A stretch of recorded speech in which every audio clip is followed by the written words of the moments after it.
Bienvenue à Parlons Camping, des capsules d'information sur la pratique du camping et du caravaning. Aujourd'hui, on parle de la façon dont il est possible en camping de manger sans trace, c'est-à-dire en laissant à la fin du séjour la plus faible empreinte possible dans l'environnement. Et pour en discuter, nous avons avec nous Mme Danielle Landry, conseillère en éthique, éco-responsable et présidente fondatrice de Deville en forêt. Mme Landry, bonjour. Bonjour. Ou Danielle, si je peux me permettre de te tutoyer. Oh, s'il vous plaît, Louise, allons-y. Danielle, on vient de faire à manger. On a appris comment le faire de façon la moins dommageable pour l'environnement. Après avoir mangé, qu'est-ce qui revient toujours la question? C'est la vaisselle. Hein? En camping, c'est pareil comme à la maison aussi. Et comment qu'on peut s'assurer de faire notre vaisselle de façon la plus éco-responsable possible en camping? Ton objectif, c'est de laisser le moins de résidus possible dans l'environnement. Évidemment, le seul résidu que tu pourras pas protéger, duquel tu ne pourras pas protéger l'environnement, c'est les eaux usées, mais il faut s'assurer qu'elles soient vraiment le plus, comment on dirait... le moins dommageable, en tout cas. Oui, qu'il y ait le moins de résidus dedans. Dedans, c'est ça. Alors, on va voir comment on peut faire. Alors, effectivement, si tu laves la vaisselle, tu vas aller chercher ton eau, ça va. Peut-être que tu vas avoir la chance d'avoir des installations sur le camping que tu vas utiliser. C'est toujours l'idéal quand même. Mais à partir du moment que tu vas vraiment le faire à ton site de camping, ce que tu vas devoir utiliser, c'est en fait 2 bacs. Que ce soit n'importe quoi, un bac rigide, des sacs, n'importe quoi, mais qui vont pouvoir contenir de l'eau. C'est ça que tu veux. Donc, ils sont étanches. Idéalement, oui. Absolument.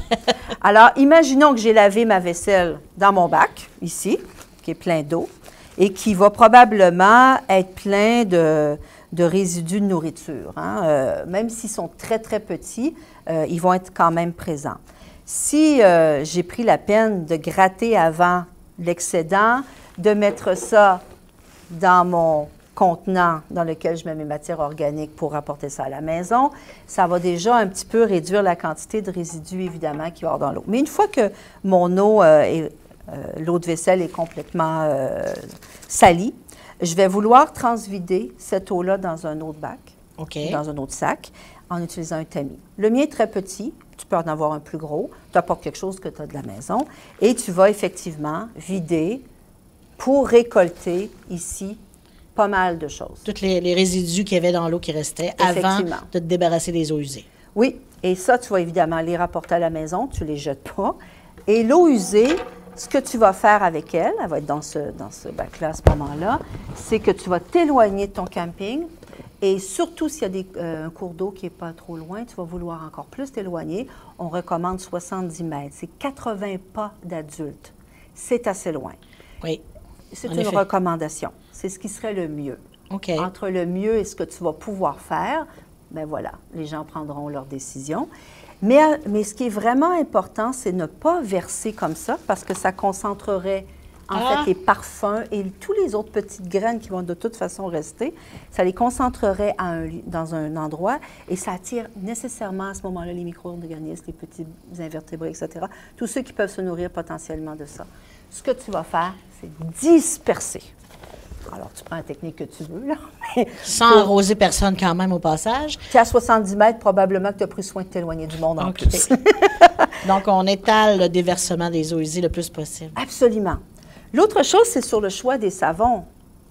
Évidemment, tu ne vas pas apporter ton savon régulier de la maison, à moins qu'il soit biodégradable et que tu sois certaine que c'est le cas.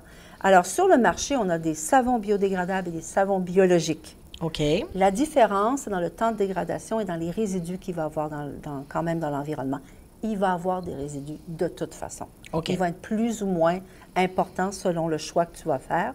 On ne parle pas d'un produit qui est du même prix non plus. OK. Alors, tu feras ton choix en fonction de ça. Mais c'est clair que jamais ça va dans l'eau. Biodégradable, ça va être inscrit ici à l'endos. Tu restes quand même, pour l'utilisation de ce savon-là, à 200 mètres, donc 80. OK. 70 mètres, pardon, donc encore les 80 pas. Ça ne va pas dans l'eau, c'est écrit précisément.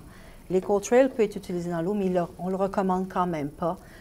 On préfère que les gens s'éloignent le plus possible des cours d'eau. Il faut absolument les préserver. C'est notre source d'eau pour boire. Absolument, de l'eau potable, puis il ne faudrait pas en manquer non plus. Écoute, Danielle, par rapport aux animaux, tu sais, souvent dans les terrains de camping, c'est nous qui sommes dans leur environnement, finalement, aux animaux, et non l'inverse. Et ces animaux-là, il faut qu'ils se nourrissent. Souvent, ils viennent nous voir. C'est quoi? Comment qu'on voit ça? Est-ce qu'on doit les nourrir? Est-ce qu'on doit préserver nos aliments? Comment on fait? C'est bien de s'en soucier, hein? Vraiment. Écoute, les animaux n'ont pas besoin de nous pour se nourrir.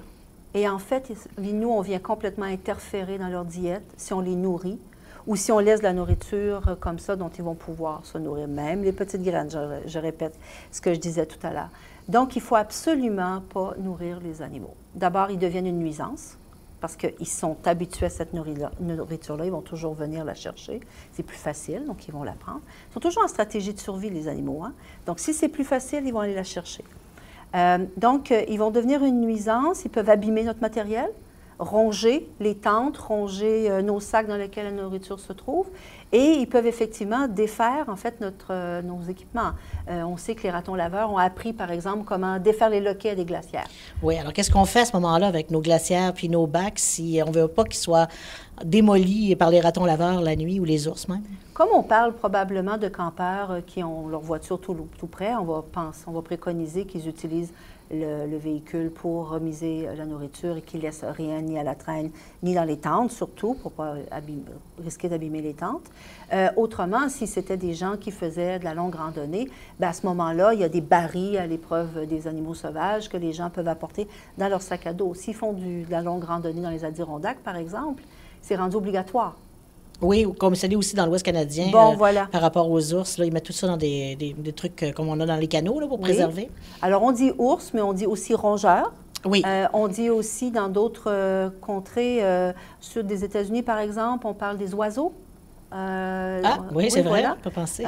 Donc, les grands oiseaux qui vont venir aussi attaquer les victuailles s'ils sont à portée des... Donc, on oublie l'idée que ça leur rend service de les nourrir, puis on se dit qu'au contraire, et puis on prend les moyens nécessaires pour ne pas le faire. Absolument. On les observe de loin. Parfait. Ben, Danielle, merci beaucoup pour toutes ces précieuses informations-là que tu as transmises, que les campeurs vont pouvoir appliquer, puis dans une optique d'avoir une pratique encore plus éco-responsable.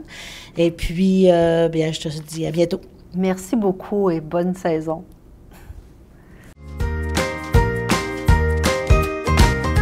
Vous avez apprécié cette capsule d'information Parlons Camping? Retrouvez toutes les capsules de la série Sous l'auvent avec les FQCC sur notre galerie YouTube.